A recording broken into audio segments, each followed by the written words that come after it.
I'm not exaggerating when I say that the institution of asylum worldwide is under more threat than it has been now. This is a quote by UNHCR Assistant High Commissioner for Protection, and I think it is also a quote that fits very much to this day that we heard already. During the day, we touched upon very different topics, but at one or the other point, we always came back to asylum, to international protection. And this is the last session, a very easy session, a light session at the end of a long day, I know that. I still hope that you have enough strength and muscles to sit with us and listen to this last session. My name is Martin Wagner, I'm Senior Policy Advisor at ICMPD, and I'm very, very pleased to moderate this conversation here. It is for me also a bit of a cycle. We have now the 10th year of the Vienna Migration Conference, and actually at the first Vienna Migration Conference that we had in 2016, there were actually two main topics that we had. One was on partnership, and the other one was on international protection regime and European responses. So it's a long cycle that we came, and during these 10 years we had several panels that dealt with migration. We had several times, we spoke about the roots-based approach with UNHCR, but we also had other considerations, like from Paul Collier on his considerations of what the future of protection can bring. Of course, we also very often touched upon the common European asylum system. We had today a long discussion on the pact. In its essence, it is the common European asylum system. We just don't call it anymore common European asylum system, in fact. And we cannot deny that, that there are many challenges that are related to international protection, and just a few ones that come to my mind. We have record level of displacement around the globe. We have protracted wars that make it still impossible to return people. We have asylum processes that last long. We heard that in sessions today. We have people in the asylum procedure who probably are not really, should not be really there. We have people from faraway countries that move across many other countries. Some of them might be safe already. And we know also that some of the biggest major countries, of host countries of displaced people, we had also in the morning someone, a representative also, so Lebanon and Jordan, they did not sign the Geneva Refugee Convention, in fact. And another country, another major host country, actually maintained the geographic limitation of the Geneva Refugee Convention, namely Turkey. So there are a lot of things to discuss at late hour, but I'm super happy with this wonderful panel that we have here. We have here on the very right Michael Eber, Deputy Director, Division of International Protection and Solutions from UNHCR. Very happy to have you here. Then we have Vincent Cochetel, former Special Envoy of the UNHCR for the Western and Central Mediterranean situation. And we have Megan Benton, Director of Global Program, Migration Policy Institute, MPI. Really great to have you all here. How I envisaged this last session is the following. I would like to start to invite you in a second to give your ideas, what works well and what does not work well. And I would invite you to already take out your mobile phones. We will start the poll in a few seconds. Then we will have 2 rounds of questions, very traditionally. We had already a few sessions in this way. Then we open the floor for some questions from the audience, and then I hope we will finish sharply at 6:30 for the reception. Now for the polling, you see here the Slido. Please click. And I have 2 questions for you, and take a minute to think about it. The first question would be, where do you see challenges in the international protection regime? And it will be a word cloud. Try to use 1-2 words that come to your mind and I hope we will see some of the things. Okay, solidarity is the first one popping up.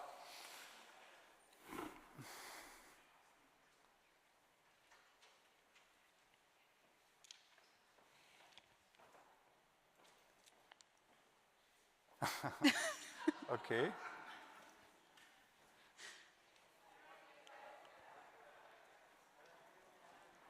Wonderful, wonderful. Collected already a number of good points. So, funding a big one, solidarity the biggest, populism very high on your responses, public trust, lack of cooperation, lack of solutions, outdated, human rights abuses, a lot. Thank you very much. So far to the challenges, but let's not be overly pessimistic, even if it's very late. What works well would be my second question. What works well in the current international protection regime? Again, I would invite you to with 1-2 words, to share with us.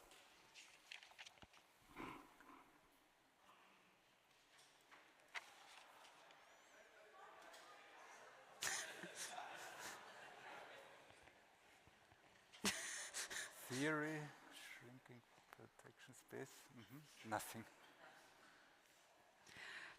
Okay, I hope that nothing will diminish a bit, to be very honest. I think there's a lot that works very well, in fact. UNHCR expertise, local NGOs, procedures, talking. Shrinking protection space. So I see here less of one centered issue, beside nothing, unfortunately. But I think we will detangle that a bit. I think we will try to have this for us on our screen here, that we can also refer to it during our discussion. And I would like to now turn from you. Thank you for your contribution to our panel. I had invited actually our speakers up front to this conversation to also share with us one image that for them symbolizes the state of the international protection regime. And while I will invite them for giving their statements, we will see in the background these images. Now I would like to start with you, Patrick. What is your assessment? You saw many of the that came up from the audience, but what is your assessment of the state of international protection, and how do you see the relevance of the Geneva Refugee Convention in view of the challenges of today's world? Please. Thank you very much, Martin. And I would like to say that this session is such a wonderful accumulation of a full, insightful day of discussions. And I believe that coming together at this moment to discuss the future of international protection is particularly relevant. And I thought through the picture that you have before you to capture the moment we are in. The first image, where you see people gathered around a UNHCR colleague, is an image from Chad. It is an image that shows the critical work that UNHCR and other stakeholders are doing on the ground in assisting refugees. These are people who are fleeing war, violence, and persecution. In Chad, since April 2023, when war broke out in Sudan, this country has hosted 880,000 refugees. Colleagues, friends, I'm talking about Chad, a country with a GDP of 20 billion. The wonderful city of Vienna, that is hosting us today, has a GDP of 120 billion US dollars. Chad, 20 billion. 880,000 refugees hosted in Chad. We ask you about whether anything is working in the international system. Some of you noted nothing. Let's remember Chad. But of course, Chad is not alone. Europe is hosting 4.3 million Ukrainians under its temporary protection measures. a clear illustration that protection works. Bangladesh, 1.2 million Rohingya refugees hosted in Bangladesh. I can go on and on, from Colombia to Jordan to many other countries in the world that are demonstrating that the century-old principle of asylum still resonates in our world today. So indeed, there are things that work. The 34 substantive provision of the 1951 Refugee Convention still hold. The principle of asylum still works. But is now a time for complacency? Should we be lost in denial? Or should we recognize that, in fact, for all its strength, for all its continued relevance, the asylum system is indeed under strain? You've all pointed in the slide that you show here that there are challenges of credibility, there are challenges of solidarity, there are challenges of funding. You have been calling for reform. But as we seek to talk about reform, let us not be deceived. And I sought to show the second image that you have on the screen. It is a representation of Plato's allegory of the cave. And you will recall that in Plato's allegory of the cave, the challenge is about our description of reality. The fact that those in the cave of Plato thought that they were seeing the truth. In fact, they were only seeing images. They were seeing shadows. And my plea today is that as we seek to discuss the challenges facing the asylum system, that we do so by looking at the truth, not the shadows. Because indeed, there are plenty of shadows around us.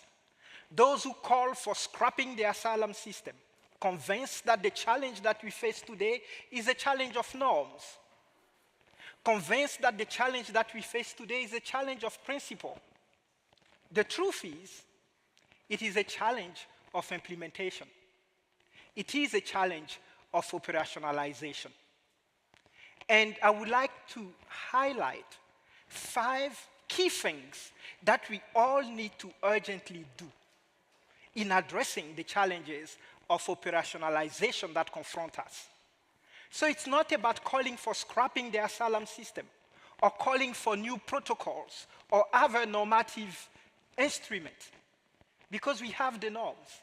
The challenge today is about making the norms work so that the stories of Chad, the stories of Jordan, the stories of Bangladesh can be supported. And the first challenge that confronts us today, whether in Europe or in South Africa, in many parts of the world, is about modernizing our asylum system. 45% of asylum decisions that were rendered in 2024 were rejection decisions. People were rejected because they had non-meritorious claims. The truth is, many people seek to use the asylum channel to regularize their stay because there are not enough pathways for regular movement, for regular migration. But asylum cannot become a default for failed migration system. As a result, we as UNHCR are calling on all member states to swiftly and fairly determine people who are in need of international protection. And for the sake of the credibility of asylum, those who are found not to be in need of international protection should be given the opportunity to return voluntarily to their country of origin. We know that this is easier said than done. And so if you are not able to give people the opportunity to return voluntarily, there can be non-voluntary returns. If this does not work, in March of this year, UNHCR issued a very clear guidance on the potential use of return hubs with safeguards for returning people to return hubs where necessary. This, for us, is essential for making asylum systems work. We heard in one of the earlier sessions a presentation by Ireland indicating that we can make asylum work better. In Switzerland, the introduction of dedicated, simplified, and accelerated procedures for people who have no asylum claim led to a reduction by 50% in 18 months of non-meritorious claims. Clearly, it can work. It is a challenge of implementation. We need to fix it. The second response that we believe is really essential is also about ensuring that people who are compelled to move because they don't find protection in the first country of asylum can be protected where they are. We've called for the route-based approach. Many have referred to it, but the route-based approach cannot be a slogan. It is a commitment to providing support to first countries of asylum, the principle of solidarity that many of you spoke about. It is essential. We've been calling for supporting first countries of asylum. It is critical for making the asylum system work.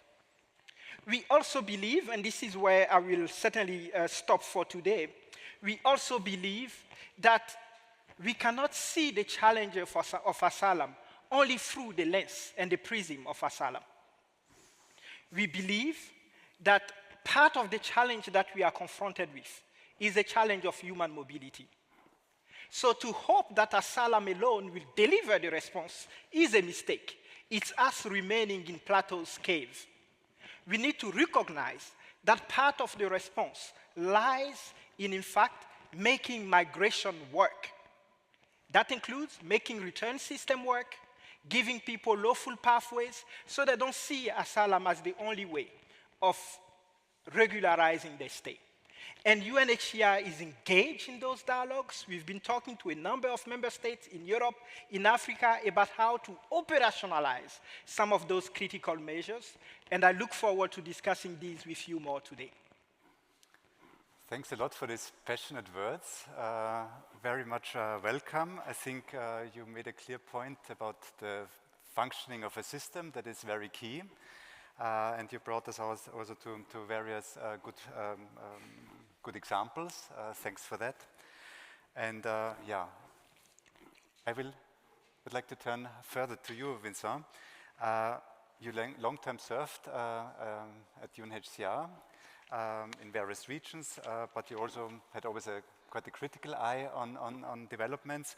So what would be your assessment as to why the system of international protection is currently under such a threat? And you also share the picture with us, yeah? Thank you very much, Martin, and thank you to ICMPD for inviting me to present my unconventional views on the subject. It's always hard to speak after Patrick, so I choose 2 slides. I'm sorry, I'm going to be a bit provocative. First slide is a group of young men arriving in Europe on a boat, destroying their travel document, posting that on a social media platform, encouraging their followers to do the same so they won't be returned. That's a reality also that border guards, that asylum adjudicators have to face, and it's not easy, and that makes the work complicated. Now I spend time these days to go to school, explaining what's the life of a humanitarian aid worker, what has been my life, and what is asylum. And I use that poster of UNHCR, whoever, whenever, wherever, everyone has the right to seek safety. And I'm challenged everywhere. Everywhere I go, I'm challenged. Whoever. Do I have the right to seek asylum? No. Is that a universal right? Yes, it's a universal right for people facing persecution. Otherwise, you don't have a right to seek asylum. We always remember the first part of the sentence of the Universal Declaration of Human Rights, not the end of the first sentence. And if you don't have a claim for asylum, which is what I've experienced in my life, 30% of the people arriving at borders in North Africa, many other African countries, in Europe, 30% don't have a beginning of a claim related to asylum. Now, 2 weeks later, they have a fully fledged claim. But when they arrive, they don't have a claim. Do you need to channel those people through an asylum process? At the level of the European Union, there's been debate. The decision was we go through an accelerated border procedure. Will it work? I sincerely hope it will work. It doesn't solve the problem of return, I hope it will work. But in my view, those people don't need to go through an asylum system. Of course, you need interpreters, you need to assess that properly, but you don't need to go through an asylum system for a number of persons. Then that Article 14 of the Universal Declaration of Human Rights has also some exclusion clause in the paragraph 2 that we never discuss. Some people can't seek asylum if they have committed a crime, wherever they have committed a crime. And this is always discussed within the context of an asylum procedure. But it could be discussed as an entry issue, not as an asylum issue. Wherever, can you ask asylum wherever you want? But it does not work if you ask asylum wherever you want. No country wants that. That system does not work. And it's not just a European view. Everywhere in the world, you hear the same thing from states. It can't work. You can't choose where you go and seek asylum. Of course, you have to seek asylum in a place that is safe. Sometimes the neighboring country is not safe. That I can understand. But in general, asylum has to be sought in the region where you come from. But when you say that, you need to make sure you have solidarity mechanism attached to that. Because that would not be fair for one country to support the burden of hosting, receiving people crossing the border. In a building nearby, in 1956, almost day for day, the former Minister of Interior of Austria, Oskar Olmer, called for an international conference. 180,000 people had fled the crushing of the Hungarian Revolution. It all states, not just European states, all states that were at that time member of UNHCR Executive Committee, says, I need help. We won't be able to cope. Austria was what Austria was in 1956, the first major influx of refugees in this country, or in Europe. And he says, I need help. And help, there are many forms of solidarity that can take place, but relocation will be one. And it can't be a taboo. We have to discuss that. He says, otherwise, you can have it legally and managed, or you will have it irregularly. So I appreciate what I heard from the Greek minister this morning. We should not talk too publicly about solidarity. That's a factor of division in discussion at the European Union level. But countries need solidarity, and not just in Europe. Any country confronted to mass influx need solidarity. So it's not wherever you can seek asylum. And is it whenever? No, it's not whenever. It's as soon as possible. And that's a requirement in the convention. If you want to benefit from immunity for prosecution for illegal entry, you have to apply without delay. Now, we can interpret the way we want without delay, but let me tell you that in practice, it does not work very well.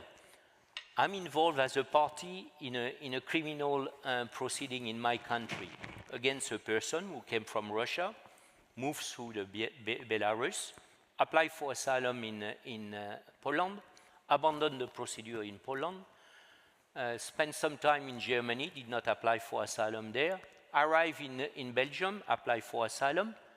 After 6 months, so in order not to be returned to Poland under the Dublin regulation, rejected first instance in Belgium, rejected second instance in Belgium, appealed the removal decision, stayed there, then moved to my country, in France, underground for 6 months to avoid return to Belgium or to Poland, applied for asylum, denied asylum in first instance. I stopped the story there.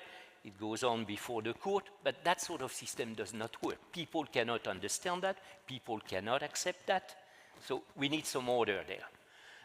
Let's hope the pact will solve some of that at the European level, but we have a similar situation in the rest of the world of people moving, and that's the new phenomenon, I think, which is threatening the international protection regime, is that many people, a good percentage of people who have the energy to move, who have the finance to move, who have the networks to move, cross different safe countries in order to reach their favorite country of destination, where this is the only place where they're going to seek asylum. Well, that can't work. So we need order, but to get this order in place, you need partnership with all those countries along the route. Thank you. Thank you. You touched upon many things. Provocative, but also I think exactly why we have this panel also. You touched the topic about abusive system, long procedures, people with no claim in the process, solidarity, one of the points that was also quite dominant here. We will come a bit deeper into how we could fix these parts in a second round, but thanks a lot for these thoughts. Also with the link to the previous session that we had on the pact. Concluding the first round, Megan, MPI engaged in a dialogue on beyond territorial asylum, making protection work in a bordered world. So what was MPI's reasoning for this initiative? And of course, you have also shared a photo in this case. What is your assessment of the state of... Thank you. Thanks for the question. You know you're in good company when you've had a poll, Plato, and a provocateur on your panel before you even get to speak. But yeah, good question. You know, that report was motivated by a sense that territorial asylum is an overly blunt instrument to address the realities of the 21st century. It's buckling under the pressure of mixed migration movements. It has nothing to say about how to share responsibilities globally. And it's putting states into this fundamentally reactive mode where they only essentially offer protection when their hands are forced. And it's putting individuals into situations of significant harm. And what we do in the report is we set out a vision of a well-managed protection system where territorial asylum is a backstop, a safety valve, but it's not the organizing principle for how protection is allocated and how burdens are allocated. And the elements of this vision will be fairly familiar to a lot of you. It includes expanding safe and orderly routes to protection, resettlement, complementary pathways, humanitarian corridors, growing regional asylum capacity and support for local inclusion, and then technological innovation to do some of the things that Patrick was talking about, making asylum fair, fast, and final. And then we also discussed the sort of route-based interventions, including pre-processing, safe mobility office-style models along routes. And you know, I'm going to be honest with you, I feel like that was a really idealistic vision. It doesn't feel very 2025. And you know, we've heard a lot today about how migration time moves at a different speed to real time. I actually couldn't believe when I look back and that report was written in 2024. It feels like much more time has passed. It feels like we've been on fast forward for the last 15 months. You know, a few years ago, in that work that we were doing, we felt like if you could give policymakers in destination countries a magic wand, they would convert spontaneous asylum into managed resettlement, managed protection routes. That really, it wasn't the numbers, it was the mode of travel that was the issue. And I just think we've missed that window. That is no longer the situation right now. We're having backlash against even labor migration. Certainly resettlement has been all but decimated. I don't think a magic wand is going to fix this. And you know, I don't think there's a lot of appetite to go looking for one, especially because we have this kind of bit of breathing space at the moment with the asylum numbers being down. But I want to suggest that I think we're in a moment of real fragility. The protection system is a bit like a house of cards, you know, a tower made out of cards. And it only stands because of a couple of key bargains. And if any of them are broken, if you take out the cards at its foundation, the whole thing falls down. And one of the key bargains, to put it pretty bluntly, is the tacit understanding that low and middle income countries, that their job is to host people and the role of high income countries is to pay. And we heard a really clear statement of that this morning from the Jordanian and Egyptian ministers, that the bargain is hanging in the balance essentially. And you know, it's come up a little bit today, this question of North-South solidarity, and I'm glad we'll return to it tomorrow. But this was the motivation for a couple of weeks ago. My colleague Susan Fratsky and I put out a piece in advance of some of the conversations at the UN General Assembly, suggesting that it might be time to consider a second protocol to the Refugee Convention that leaves the fundamental norms intact, but it restates or it recalibrates the sort of fundamental bargain that I spoke about. Now, there's quite a lot of momentum right now for ECHR reform right here in Europe, but I don't think we can address these challenges by looking inwards, and a lot of today was a lot of looking inwards. Europe can't build safe third country agreements unilaterally. It can't create the conditions to stabilize refugee populations unilaterally, and that's what's kind of fragile in this moment. And my final point relates to my slide, which is no longer up, but I think, Hugo said this morning that you can't solve migration issues with migration policy. And I want to echo Patrick's point that you can't solve protection with asylum policy alone. I think a lot of the solutions have to come from outside the protection system, making migration work, as Patrick put it. We need more overall mobility if we want to reduce pressures on asylum systems, and that means tackling barriers in visa access and processing. We need to tackle all the sludge that's gumming up the system, the visa system, things like the black market for visa appointments, like in Senegal, where people have to wait 2-3 years or pay intermediaries to jump the queue. Excessive documentary requirements. Consulates in, the German consulate in New Delhi is using laundry baskets to store documentation because they have paperwork coming out of their ears. We have to think about digital infrastructure. If we had more open labor markets, if we had better labor matching, we'd reduce the misuse of asylum systems, but we'd also expand the proportion of refugees with durable solutions. And I'm not talking here about displaced talent pilots, refugee labor pathways. With all due respect to people who work in those areas, they're too small scale. They've become a bit of a fig leaf at the same time as we're having this huge restrictionist turn. So, yeah, I think we really need to be thinking about a genuine alternative to irregular migration, and that means the broader conditions for mobility, mobility of social benefits, digital identity and credentialing, the fundamental conditions for mobility, and the bargains that underlie the protection system. Thank you. Actually, what you say is a bit contrary to what we heard in a session before, where there was a certain doubt that open regular pathways would have an impact on irregular migration. I think the research is not very clear on this one, but at least, let's say, there's hope that this could work in a way. You touched also already quite much on possible fixes, possible solutions. You mentioned already from your paper also the additional protocol, your idea to come forward with this. I hope we touch upon this in our second round of discussion. And with the second round, I would like to move now from the assessment, from the problems or from the opportunities, more into what needs to be fixed and how. And I picked quotes according to 3 very often named issues, and this is abuse of the system, solidarity, we had it very high there also, and scope of limitations of the Geneva Refugee Convention.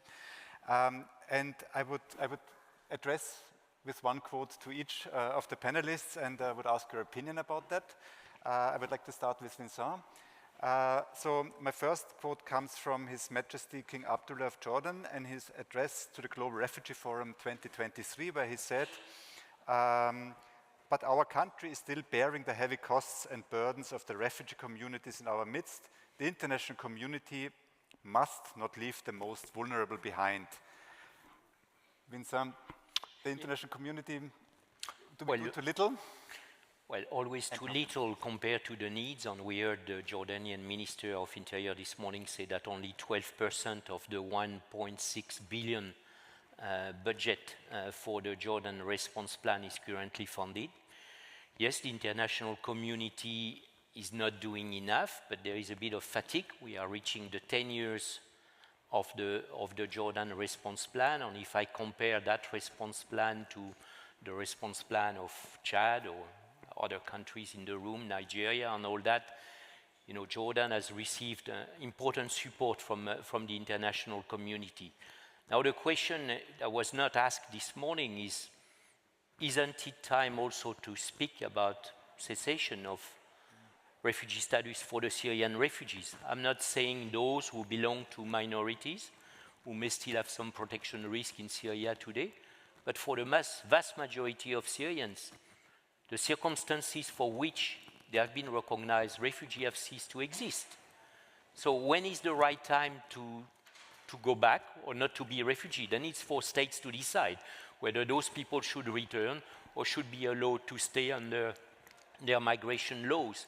But if we are waiting for the ideal time for the country to change so that those people will return, they will never return. For 10 years, we had a situation in Afghanistan where return could take place, little return took place. We see what's happening now in Iran and in Pakistan. We have forced return taking place. But hasn't the international community seized the right moment? I don't think that right moment exists. Now there is not a need for protection for the vast majority of Syrian refugees. People should be able to return, unless states allow them to stay because they need them. They are well integrated for many of them. The other thing is, otherwise in 20 years' time, we will still talk about the Jordan response plan not be sufficiently funded. There are refugees in the world. They have been living for decades on decades in camps because they don't have the right to work. Let's not even talk about right to access citizenship. After 2-3 generations, we still call them refugee. It should not be. Those people should have had the right to work after some time and contribute to the society hosting them and become citizens of those countries, and then they are no longer a refugee, and it's no longer a refugee problem. So you allude to the thing that comes sometimes a bit too late, that we look into the current situation, and so the international community could also come in a bit earlier when it comes also to issues of return and think about that. We had the session just before. The problems are also at this place. My second statement would be to you, Megan, and it is from a young Somali man evacuated to Niger from Libya, who told UNHCR the following: where I am from in Somalia, there was extreme drought. People were dying and there was no work. So in 2016, I made the decision to leave. Honestly, I thought it was bad in Somalia, but the things I have seen since then on the journey here, people being electrocuted, being tortured, people dying even. There are several facets in this quote. I think there is actually the absence of protection along the route, I would say, but there's also the context of climate change actually in there, and also the dangers en route that we comes out here. So, what could be done to approach this challenge of international protection system? Yeah, thank you. It's a really sad quote, and I think really speaks to the sense of desperation that a lot of people on the move feel, as well as the difficulties of sort of neatly categorizing people when you have mixed migration. I mean, your climate question, in terms of the question about whether or not we need to include climate refugees as a category, think about widening the convention, I think there's been a bit of a popular assumption that all people affected by climate displacement should be treated as refugees, but you can even see in this example that it's really interacting with other factors, economic devastation, famine. I think it's right that we treat people as refugees if there's conflict, if there's ethnic persecution. That's what's happening with people from South Sudan, for instance, where there's also an environmental dimension. But personally, I think that including a status of climate refugee would weaken the framework. I think it would really sort of threaten public trust further at what's quite a fragile moment. And my sense is that this really points to the need for, well, the kind of differentiated approach that I was explaining we set out earlier. So humanitarian visas, temporary protection, expedited family unification. I think we should think about tweaking labor pathways to make them more accessible to people affected by climate. But you were also asking the broader question of what the system needs, and I just wanted to put in a little pitch for thinking about innovation and also thinking about public trust in this moment. We've heard a lot about innovative approaches today, and I think that word has been slightly co-opted. It's not what everyone identifies as innovative, and it may have alienated certain stakeholders. But I think one place where there needs to be more collaboration is on the opportunities for AI to build a better functioning mobility system. And this isn't just about asylum, where there's really interesting stuff going on, but really thinking about things like better labor matching to cut out exploitative intermediaries, coordinating government responses to displacement crises, thinking about digital platforms and how you match people with pathways. There's so much that could be done, but right now that conversation is being driven by governments and private sector partners in this kind of antagonistic relationship between governments doing things for efficiency savings and then civil society and the legal community kind of pushing back. And then if I may, just one comment on public trust. Rafaela from Bosch was talking last night about the More in Common work from this year that I really think is terrific. So they did a 5-country European study on how people feel about trade-offs in immigration and protection. And they find that people broadly want an equilibrium across competence, control, contribution, community, and compassion. We've gone really heavy on control with a lot of things this year. In fact, we tend to swing a sort of pendulum between control and compassion. But I really think it's time to start talking more about contribution and in particular, labor market integration. There are some countries that, like Austria, for instance, we're in this moment of more restrictionist policies, but we need to really invest in people who are here. And I think another good news story of this year that's been a bit buried is that in Germany, the 2015-2016 arrivals have almost reached parity in the labor market, but no one celebrated that. We know that investments in labor market integration can really pay off, and I want to see some more of that longer-term thinking about, no, there's never any money, there's no money right now, but how do we build the returns on investment, and where are the best choices right now? So a lot about labor migration, a lot about investment, but I also found still the statement also interesting from because both is actually challenged that the Geneva Convention would be too broad and it would be too narrow, so you hear both of these. My third and final quote for you, Patrick. It comes from US Deputy Secretary of State Christopher Landau, who recently said during the Global Refugee Asylum System meeting in New York City in September 25, he said, "The asylum system has become a huge loophole in our migration laws. I think we have to be realistic that these laws are now being abused." We touched upon this already, more in the situational analysis. I would be really interesting how we can respond to this. This is state official, and this is something that very often comes up. We had it today actually a few times. You actually yourself mentioned that people are in the asylum system who probably should not be, which delays procedures, prolongs them. What could be done? Efficient system, you spoke before, fast procedures, but sometimes I have the feeling fast procedures at the end last often longer if we don't look at quality. But yeah, no, thank you very much, Martin, for this question. And indeed, we spoke to it.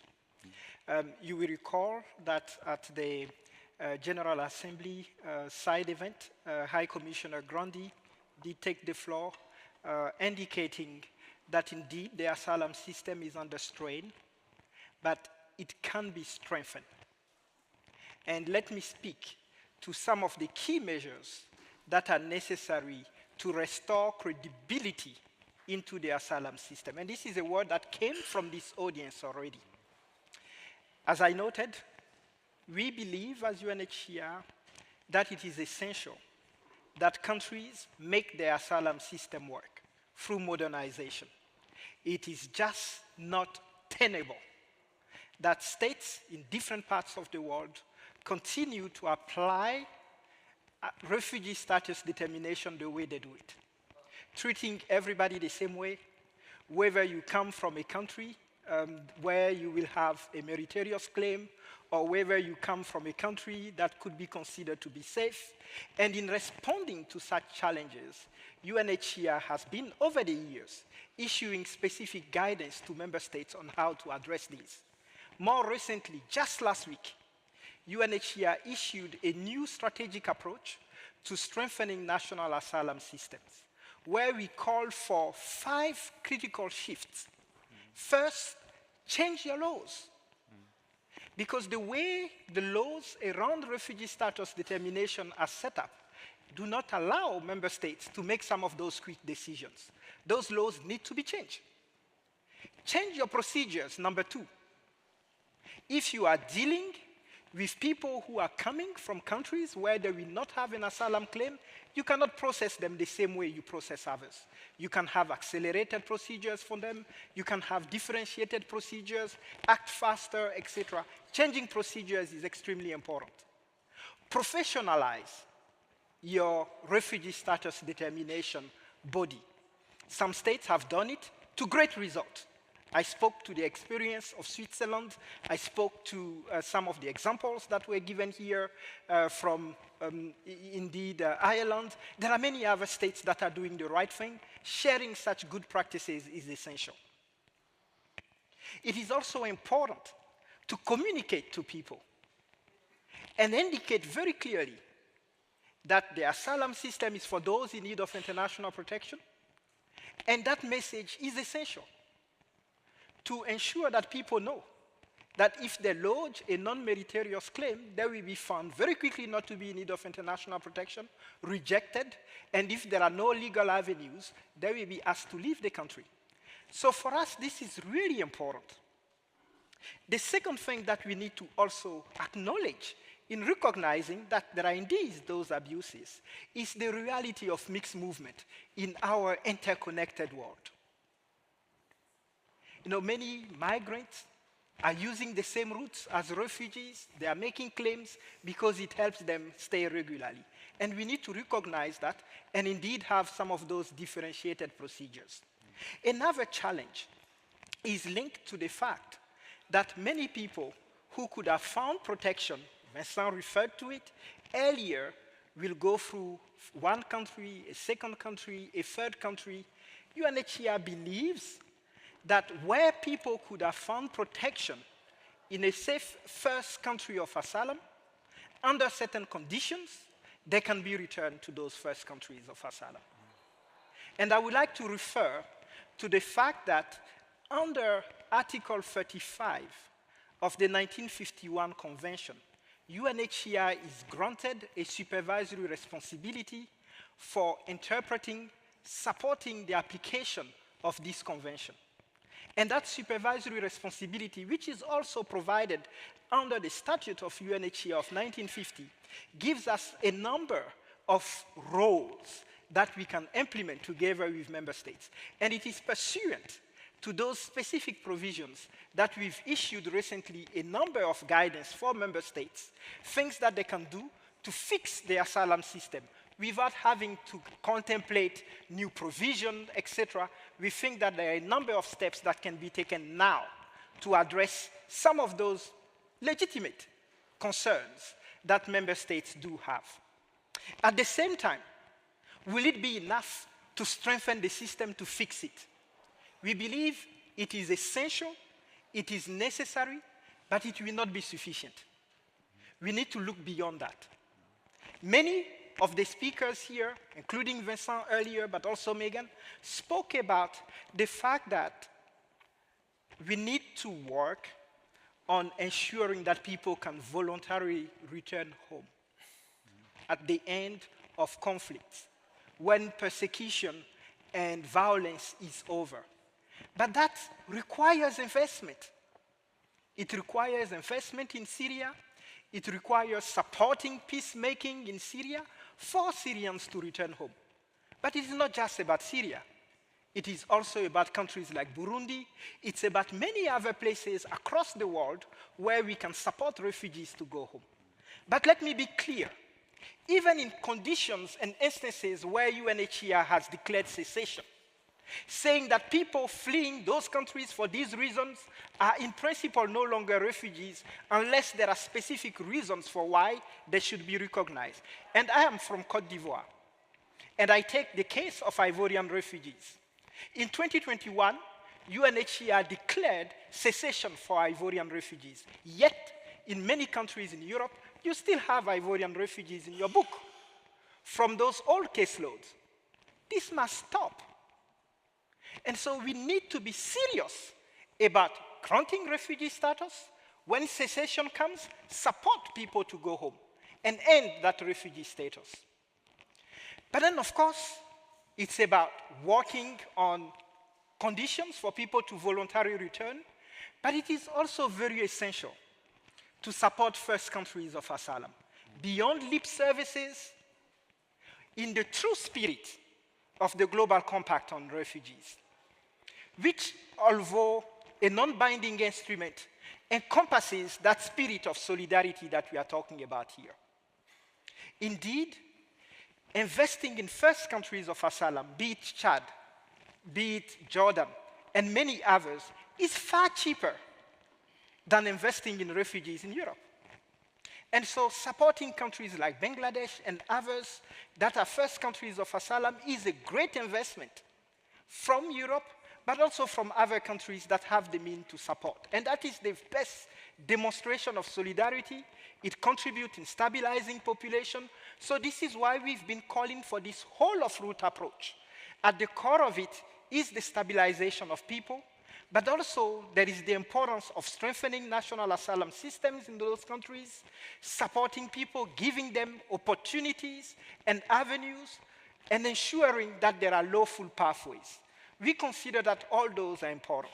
So I would like to end by emphasizing that indeed the challenge confronting us today is not a challenge of norms. Please let us put no faith in those who are calling for scrapping the asylum system. Rather, let us work together, emerging out of Plato's cave and embracing the challenge for what it is, which is a challenge of implementation and working hard to make asylum systems work at home, but also through cooperation with third states, working on return to countries of origin, on return hubs, in addressing the movement of refugees, sending them to safe third countries where necessary, but also exploring other policy options and doing so lawfully. But certainly, working also on global solidarity. And on the 14th and 15th of December this year, we will all be gathering for the Global Refugee Forum Progress Review, a formidable opportunity for us all as an international community to reflect on where we are with solidarity for refugees. There is much more that needs to be done to support third country of asylum, to support first countries of asylum, but also to advance what we refer to as the route-based approach, because it is critical to addressing the challenges, including abuse and other serious matters that strain the asylum system today. And I would love to take this at the end of the session, but we are not there yet. But I think you and actually all of you stressed a lot the credibility of the system. I feel credibility of the asylum system itself, but also that return is done, but also to use all the means that are in there, with including cessation and so on and so forth. Now, I had hoped we would be at this point a bit earlier in time, but we still have some minutes left for questions, and I could imagine that there are some. So let's collect some 1 to 3 questions. I see back there. One, please raise your hands that I also see them. Please name, yeah, 2. Mm-hmm. Firstly, thank you for an engaging and upfront discussion. My name is Shona Warren. I'm from the Centre for Global Development. So the panel discussed challenges of implementation and suggested reforms to the process and structures of international protection. All require funding in a current climate of severe aid cuts. The need for investments in countries of asylum was also mentioned. My question for the panel is, how can future or new sources of funding for protection be secured to ensure that these reforms are driven by strategy rather than by cuts? Mm-hmm. Thank you. We had one more, yeah, please. Yeah.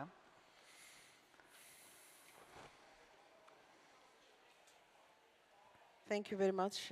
Just a short question about the reform of the refugee system. Because after the government in Sudan, or after the army gained back large areas in Sudan, gained back, the refugees, the Sudanese refugees in Egypt, they fled back to Sudan. But those who are registered as refugees or as still their cases are pending with UNHCR, they faced a very long process to close their cases. This is one issue. Another issue, the UN system, whether UNHCR and IOM, they think that the country is not yet safe for these people to return. Although the decision on the side of the migrants and refugees that they feel safe, they want to return back. And here I refer also to the point mentioned that when it's the right moment for these people to return, who takes the decision? Because these people, they need to be assisted because they want to go back to the country. There is an arrangement done by the two countries, by the government of Egypt and government of Sudan. They facilitated for these asylum seekers to return, even in some cases without closing their cases with the UNHCR. So I think this is, it needs a reform at the UNHCR side, that when I think myself as a migrant that I want to go home, I feel safe going home. So how can you help me to go back? Thank you. And one more question, a short one, I would take, please, yes. Friedrich Pittman from Konrad Adenauer Foundation in Brussels. We've talked a lot about countries of origin and countries of destination. What about transit countries? What do they need in the international protection system, in your view? Thank you. Thank you. I think we include this into the final round, yeah? So probably address first the issues about aid cuts. It was also very high during the poll. Sudan, I think it's mainly to you, Patrick. And transit countries, I think all of you would like to ask. And probably we start with you, Megan, and then move. Yeah, thank you. I mean, the aid cuts question is the million-dollar question right now, I think, and I don't really have an answer. I mean, I think it's really short-sighted what's happening, and that it's going to come back to bite us, which was the point that I was really trying to make in my first intervention. I mean, I do think there is money to be found. We actually heard a few statements throughout the day of countries saying, you know, we do have money for some things. And as Patrick said very clearly, you know, it's much more expensive to be paying for things, you know, on the back end rather than front-loading some investments in host countries. One of the areas that we could look at is the fact that a lot of ODA budgets are now being used for destination country asylum and reception. There seems to me that if we had a better functioning system, that would free up quite a lot of money, and that should really just be coming out of health, education, standard budgets. So that's my only suggestion. And I'm going to leave it there because it says 2:26, exactly. And I know that people want wine. Such a huge clock here ticking, I know. Vincent. On humanitarian funding, whether I wish humanitarian needs alone would be sufficient to attract some support, but it's not enough. I think we need to remind countries, donors, in this case European countries, you know, Chad is only one country away from Europe. What have we learned from 2015? Between Chad and Europe, you just have Libya on the Mediterranean Sea. So it should be in the interest of Europe to strengthen the response in Chad on all the other countries hosting Sudanese refugees. On the issue of return, I think it was an interesting question. I think it's when you have some changes in a country, you are not sure they are permanent changes or fundamental changes, a bit of mobility or tolerance for that mobility on back, on force, go and see visits, I think it's always useful. But at some stage, you know, if people feel safe, as you say, well, people are no longer refugees. Whether they stay or not depends on states, but they are no longer refugees. We should stop qualifying that as a refugee problem. I remember even before the change of regime in Syria, 4 years, you had more than 100,000 people spending the whole months of Ramadan in Syria, and then coming back to Lebanon or coming back to Jordan. Were those people refugees? No, they were not, no longer. So we should not call them like that. We should facilitate maybe a mobility arrangement for those people to go back and forth between those countries, but they are not refugees if you feel safe to spend 1 month at home. Thank you. Yeah. Patrick. Oh, thank you very much, Martin. And I would like, certainly, before I close, to say how wonderful it's been to be part of this panel with Megan, but certainly also with Vincent, really a towering figure at UNHCR, a mentor to many, myself included. So it's really been really fantastic to be here. Just to note on the very issue about return to Sudan, as Vincent did put it, UNHCR considers that people have an inalienable right to return home. So if people decide to return back to Sudan, that is their right. If they believe that it is safe enough to go back to Sudan, then we, as UNHCR and as an international community, have a responsibility to respect that agency and to support them as they go home, engage, ensure that they have conditions, etc., that are safe for them to return home. At the same time, we are indeed still very concerned with situations where people will be compelled and forced to go home in places that are not safe. And so this is the distinction that we believe is really important for us to make. So those Sudanese nationals who want to go back to Khartoum or go back to Omdurman or go back to other places that they consider to be safe, they should be supported to do so if that is the decision. And the agency of refugees and all individuals must be recognized, and our responsibility is to support this. At the same time, indeed, recognizing and differentiating this from situations of forced return, situations of refoulement, particularly where people's life may be at risk. The question about transit countries. I believe it's important that all of us, again, going back to Plato's allegory of the cave, that the challenge of the cave is that it locks all of us into some formed distinction. That some countries are countries of origin, some countries are transit countries, some other countries are countries of destination. This is a mistake, because all countries have a responsibility for asylum, whether we term them country of transit or otherwise. And asylum, let's be honest, cannot only exist in Europe. Asylum should exist in North Africa. Asylum should exist in other parts of the world. And how we work on making asylum global is our challenge today. Of course, there are challenges of funding in other regions, and we should all support that. There are challenges of capacity, we should all support that.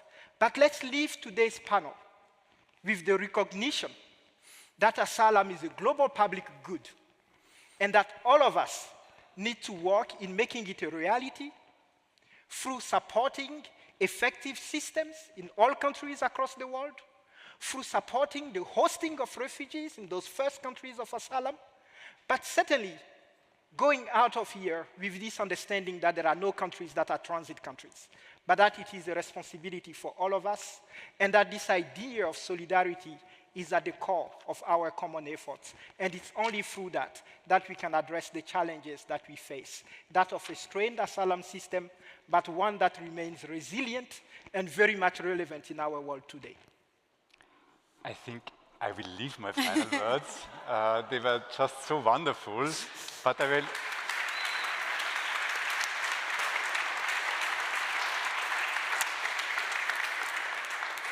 But just let me thank you all for this really passionate discussion that we had right now at this late hour. I think you agree that it was very good to have this at the end of this day, and thank you very much for that. Thank you very much. Thank you.